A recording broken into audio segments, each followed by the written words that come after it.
तुम्हाला ह्या 3 वर्षामध्ये काय जाणवलं? आता या कालवडीनं मी ज्या टायमाला मी घेतल्या हा. ना समोरच्याने मला, मी नवीनच होतो, मला समोरचा म्हणा या गाभ आहे म्हण, ती मोठी गाय ती म्हणे 2.5 महिन्याची बर. आहे आणि ही 2 महिन्याची. घरी आल्यानंतर यांनी ना एक हप्त्यामध्येच लगेच मला दाखवलं. दोघींनी हिने दाखवला पहिल्या हा. हप्त्यामध्ये, तिने 15 दिवसात दाखवलं. आणि फसवलं होतं तुम्हाला? हा बर. आपण आणले लगेच चालू केलं. हा. तेव्हापासून पहिल्याच याच्यात राहून दोघींचं गेलं. पहिलाच वेत होतं?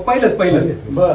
आपण आणतानीच कालवडी आणल्या होत्या. किती वेत झाले त्या दोघींची? आता हे दुसरे ही पिल्लं दुसऱ्या वेताची सगळी? हो, हे दुसऱ्या ही वेताची. 2-3 पिल्लं आहेत. हा.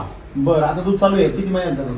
आता साधारण 7 महिन्याचे झाले गाई. 7-7 महिने दूध चालू होऊन चालेल, किती चालू दूध होऊन. निघत सध्या? आता सध्या 14 लिटर चालू आहे दोघींचं. नाही विश्वास बसत लोकांचा. या 7वा महिना झालाय, हा. 14 लिटर दूध देते. आणि जेव्हा वेळेला तेव्हा किती देते? वेळेला त्या टायमाला आहे हा.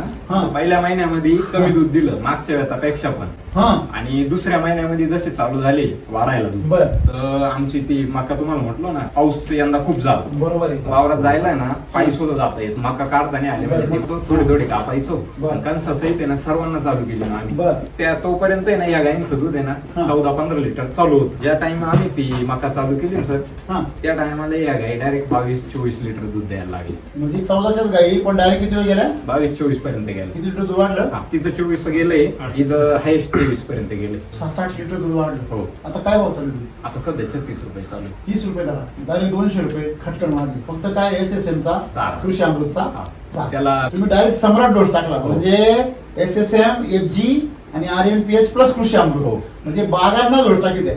तो डोस तुम्ही टाकला की तुम्ही हा. 5,000चा बेसल डोस केला बी गेला 5 ते 6 हजाराच्या आतच. बर. पण तो डोस तुम्हाला तेवढ्याला एवढा कामी आला की ती मका ज्यावेळेस चालू केली तर डायरेक्ट दूध 7-8 गाईंचं खरं दूध तेव्हा काढायला मला, ते पण वैदिक चाऱ्याचं. आणि ते आता असं झालं का तो चारा संपून आता 2 महिने झाले, बर. आणि माझ्याकडे आता सध्या घरचा पण चारा संपलाय. बरं, मी मग? विकत घेऊन चारा घालतो ना, तर आता त्यांच्या हाड दिसायला लागले. हा विषय झाला. म्हणजे त्या चाऱ्यामध्ये जे केमिकल आहे हा. ना ते केमिकल त्यांचं शरीर उतरायला लागले. ती गाय अजून पण कुठे खात नाही. ती गावठी गाय ना ती हा. अजून खात नाही. तिचा सेन्स खूप तगडा आहे.